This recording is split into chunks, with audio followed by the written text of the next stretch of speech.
অফিসে যাওয়ার জায়গা থাকতেই তো।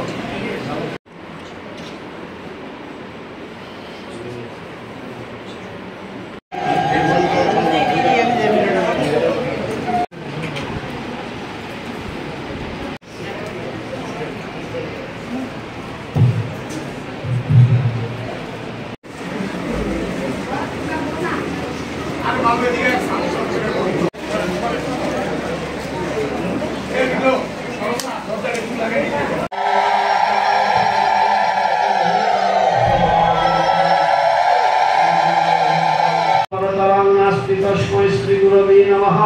गुरुदेव गुरुकं गुरुवाक्यं मोक्षं गुरुकृपा न गुरुरधिकं तत्त्वं। আমি তো তুলে দেখালাম, মানুষটা না জানলে দেখে শিখে।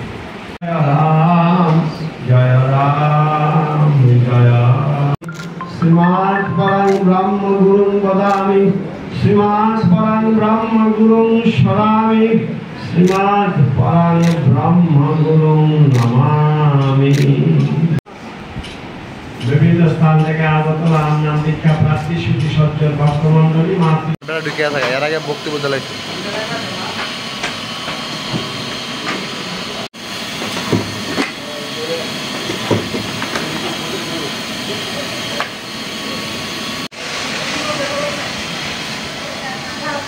তুমি কই না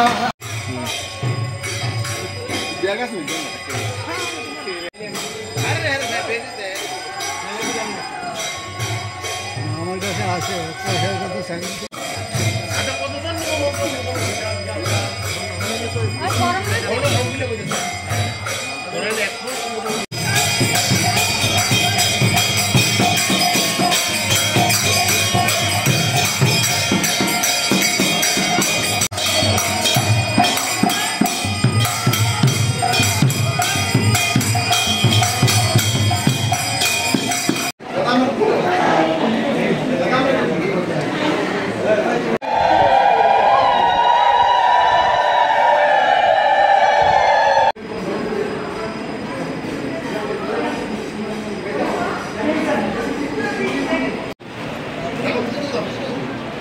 অফিসে যাওয়ার জায়গা থাকতেই তো।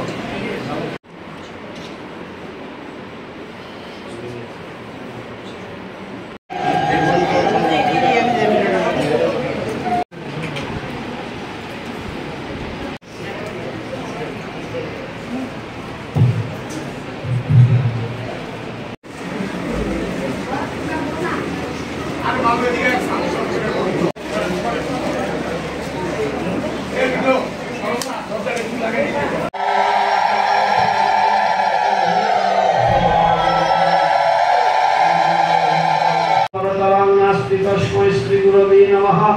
गुरुदेव गुरुकं गुरुवाक्यं मोक्षं गुरुकृपा न गुरुरधिकं तत्त्वं।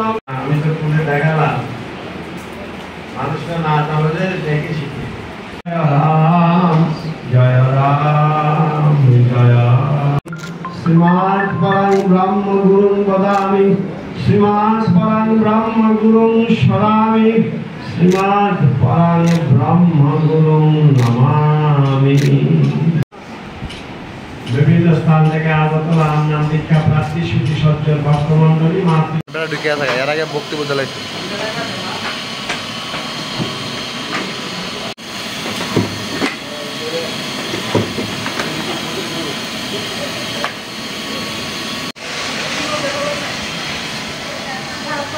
তুমি কই না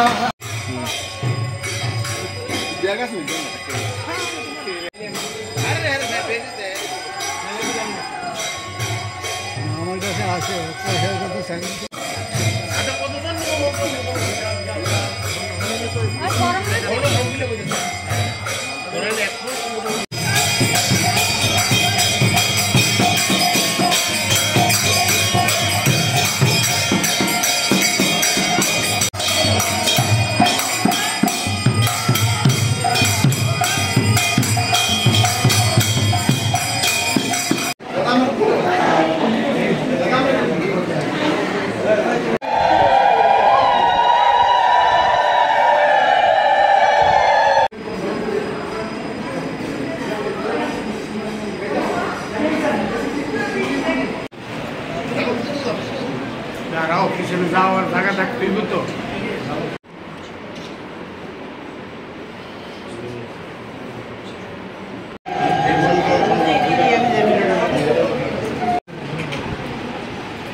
गुरवे नमः गुरुदेव गुरुकं गुरुवाक्यं मोक्षं गुरुकृपा न गुरुरधिकं तत्त्वं আমি তো পুরো দেখালাম মানুষটা না তাহলে দেখে শিখি জয় রাম জয় শ্রীমান পরং ব্রহ্ম গুরুং বদামি শ্রীমান পরং ব্রহ্ম গুরুং শরামি শ্রীমান পরং ব্রহ্ম গুরুং নমামি। বিভিন্ন স্থান থেকে আগত রাম নাম দীক্ষা প্রাপ্তি সুধী সজ্জন ভক্তমণ্ডলী মাতৃ আপনারা ঢুকে আছে এর আগে বক্তব্য দিলাইছে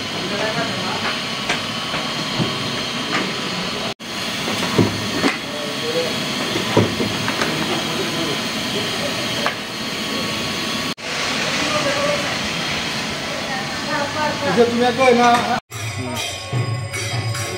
জায়গা শুনছো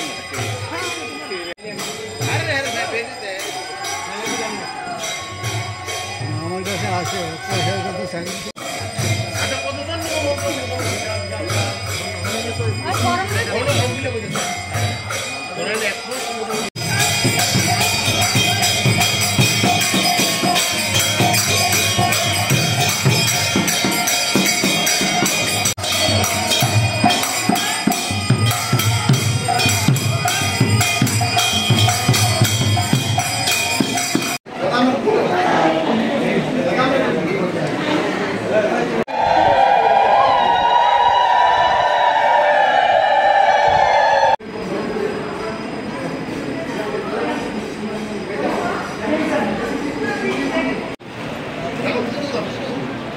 অফিসে যাওয়ার জায়গা থাকতেই তো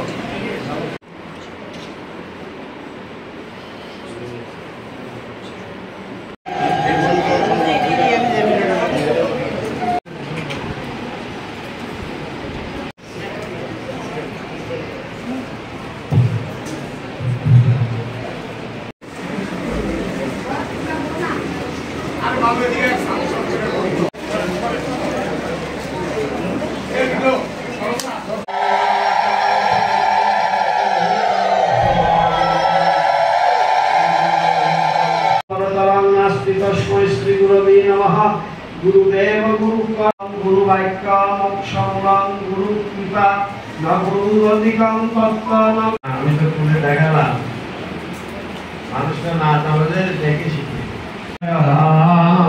জয় রাম জয় শ্রীমান পরং ব্রহ্ম গুরুং বদামি শ্রীমান পরং ব্রহ্ম গুরুং শরামি শ্রীমান পরং ব্রহ্ম গুরুং নমামি।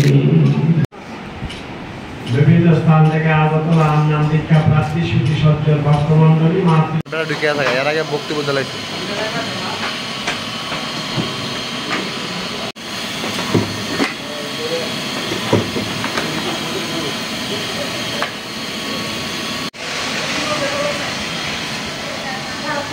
তুমি কই না জায়গা শুনছো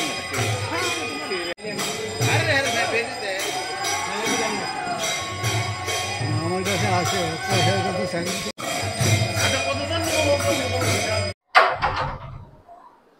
জয় রাম জয় গোবিন্দ। আজকের দিনে আমাদের এখানে দীক্ষার অনুষ্ঠান হচ্ছে। বহু রাম ভক্ত পিপাসু, রাম নাম পিপাসু আজকে সবাই এই টাউন প্রতাপগড় আশ্রম আগরতলাতে সমবেত হয়েছে। কিছুদিন আগেও আমরা বনমালীপুর আশ্রম আগরতলাতেও আমরা নাম দিয়েছি।